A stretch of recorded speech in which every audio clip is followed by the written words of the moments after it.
Well, I spent about 65 years total in naval aviation without much of a break, without any break, as a matter of fact. Well, my interest, I think, was sparked when I was in grade school just before World War II, and there was an Air Force base named Travis Air Force Base, not too far from where I lived, in a little town called Rio Vista, California. And there was also a river there that ran up between San Francisco and Sacramento that carried barge loads of aircraft for refurbishment in Sacramento. And I used to love to go aboard those barges at night when nobody was around and jump in a cockpit and pretend I was an aviator. I just fell in love with the smell of aircraft, I think. And that was the start of my interest in aviation, and it never really waned at all.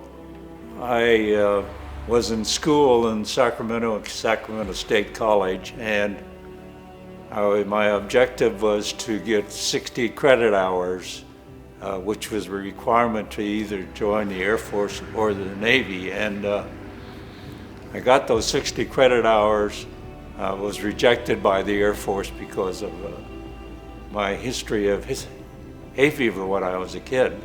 I was subject to the draft, of course, because the Korean War was going on at that time. So I was clandestinely informed that my draft notice had been sent out on a Friday. I hitchhiked to Oakland, California, and joined the Naval Reserve that afternoon to avoid the draft. And that assigned me to a squadron in Oakland that were flying Hellcats and FJ-1 aircraft. I was a NAVCAD, Naval Aviation Cadet, which was the lowest of the low, I guess. But for me, it was a wonderful experience going through the Navy indoctrination. I was very fortunate to get through flight training in sort of record time. Usually at that point, took about 18 months. I was finished in a little over a year. That's when I received my wings, and my commission was sent to San Diego, California to join VF-51, a fighter squadron that was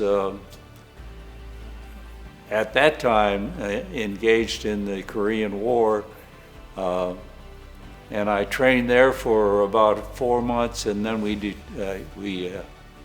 deployed aboard the USS Philippine Sea in F9F-8 aircraft, which was the first bent wing or swept wing aircraft that the Navy flew.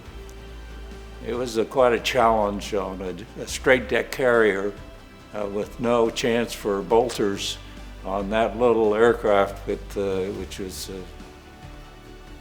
not designed to operate aboard a World War II escort carrier, and it was a real challenge, but I enjoyed it a lot.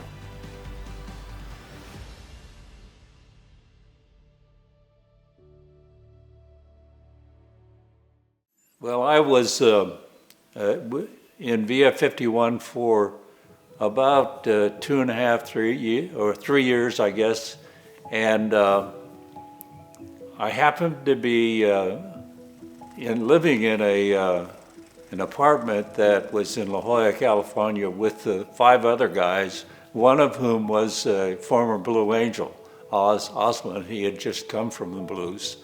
And he encouraged me to apply, which I did. I got a good endorsement from my commanding officer, and to my great surprise, I was selected.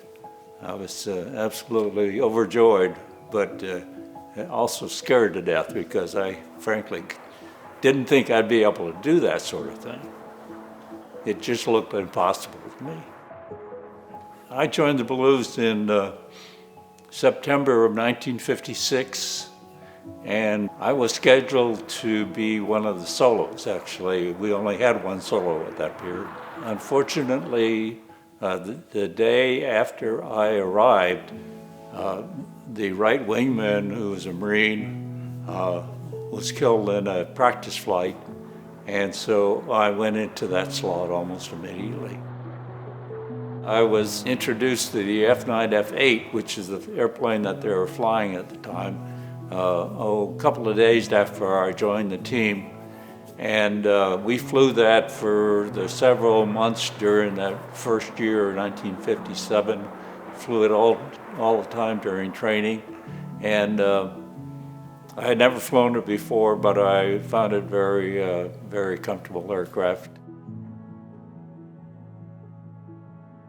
It's a fairly easy transition into doing that sort of work if we had a good lead to follow, and we certainly did at that point in time.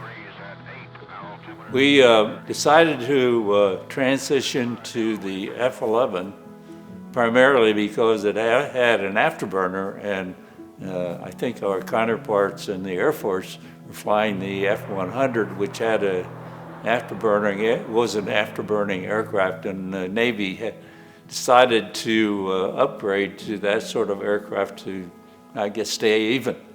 And so we flew to on Long Island, where the Grumman plant was, to fly the airplanes when they came off the line. As a matter of fact, we flew the second 7 airplanes to come off the line at Peconic, even before the airplane had finished or been even very well underway in the test system at Patuxent River. Very unique situation, but flew back to Pensacola and went through the regular season for a couple of months. And then we went to the plant and picked up the 6 airplanes that we were going to fly. They had all been painted up in Blue Angel colors, and we flew into Pensacola and started practicing with them immediately. We practiced with the F11 during the week, and at the end of the week, we'd fly off in the F9F-8 for an air show, and then fly back to Pensacola and start practicing again with the F11. We did that for about 3 or 4 months and before we had our first show with the F11. The F11, of course, had much more power than the Cougar, and it allowed us to do certain maneuvers that we couldn't do in the Cougar. So it was a pleasure to fly, just like almost all the other Grumman airplanes that I've flown. It was also very reliable. It's unusual for an airplane that early in its life with the Navy to have good reliability, but it was amazing the number of hours that we flew, the number of flights that we flew without losing an airplane to maintenance, that is, losing one that couldn't fly. And we didn't have any spare airplanes, so if one went down, we were locked into a 5 airplane show. I was on a test flight, which is a flight where you test all the components of the aircraft after it's gone through some maintenance procedures.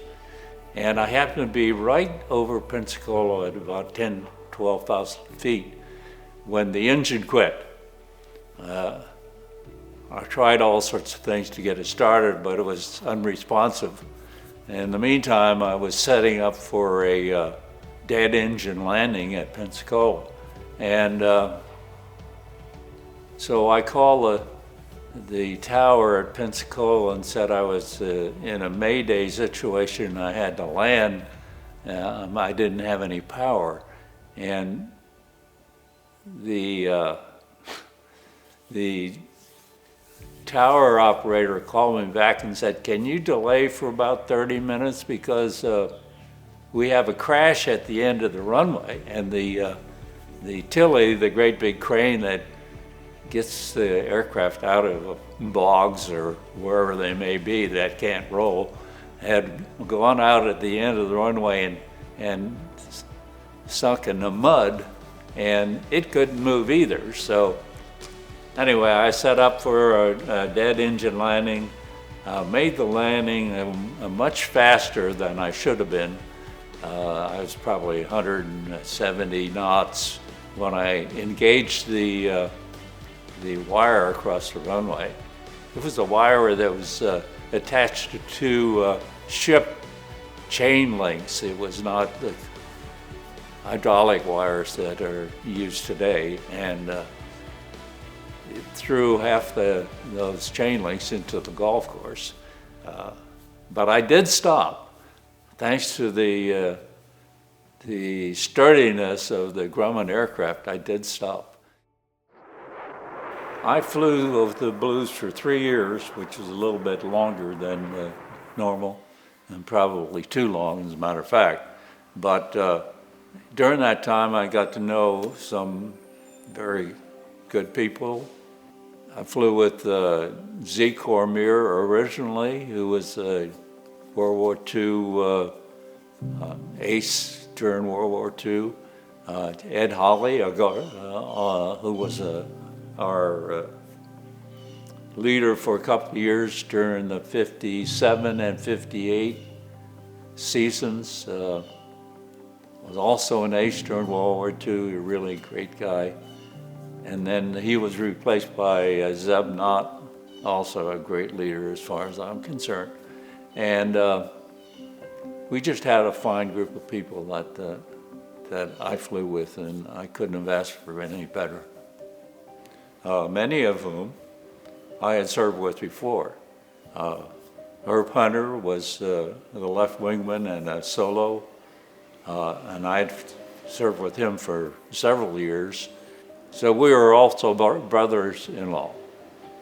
So Herb and I were very, very close, and very big event when he was lost during Vietnam. He tried to bring an airplane aboard a ship in a condition that it was not suitable to land aboard a ship. He couldn't get the wing up, had a big hole in the wing. Couldn't get rid of a 1,000-pound bomb he had on the other wing. And couldn't get the gear down and locked, and he was just about to run out of fuel when he spotted the Bonnie Dick, decided to take a shot at it, and unfortunately the airplane essentially disintegrated on landing. It was an accident that should not have happened, but Herb was a pretty stubborn guy. He was not about to give up on landing and recovering aboard a ship, saving that aircraft. Lost his life as a result. Not the first one or the last one to do that, I'm afraid. Used to think, wow, I'll be able to sit there with my grandchildren all around me and tell them I was a Blue Angel. It was more than I ever expected when I joined the Navy, and when I went through my first 3 or 4 years in the Navy. Just couldn't imagine me ever being capable or invited, if you will, to do that. But it was a very uplifting experience, and it was a lot of fun. It was really a lot of fun. I had a wonderful time there, and I'll never ever forget it, because it's something that I never expected to do.